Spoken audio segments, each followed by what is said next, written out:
ஹோமியோபதியில் எல்லாத்துக்கும் ஒரே மருந்து கிடையாது. 2 நாளாக வயிற்று வலின்னு வந்து சொல்கிறவனுக்கு ஒரு மருந்து கொடுப்பாங்க.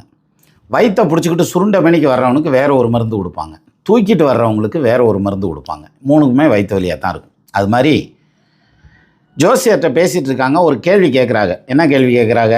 எனக்கு இந்த வியாபாரம் ஆரம்பிக்கலாமா, பணம் வருமா, சொத்து வாங்கலாமா, இது மாதிரி ஏதோ ஒரு கேள்வி கேட்குறாங்க. கேள்வி கேட்டதும் ஒருத்தர் டீ கொண்டு வந்து கொடுக்குறார், காஃபி கொண்டு வந்து கொடுக்குறார், ஜூஸ் கொண்டு வந்து கொடுக்குறார். நிச்சயமாக அந்த காரியம் ஜெயிக்கும், தாராளமாக ஆரம்பிக்கலாம், நம்ம வேறு எதுவும் பார்க்க வேண்டியதில்லை, அவர் ஜாதகத்தை பார்த்தாலும் அதில் பாசிட்டிவான டைம் தான் நடந்துகிட்ருக்கும், நீங்கள் செய்யுங்கன்னு சொல்லலாம். இது ஒரு ஸ்டைல்.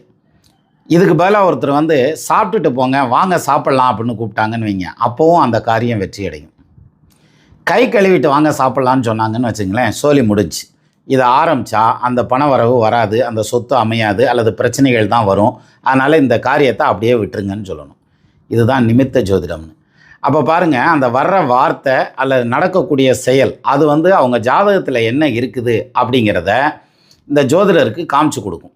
இதெல்லாம் எதில் வரும்? அனுபவத்தில் வரும்.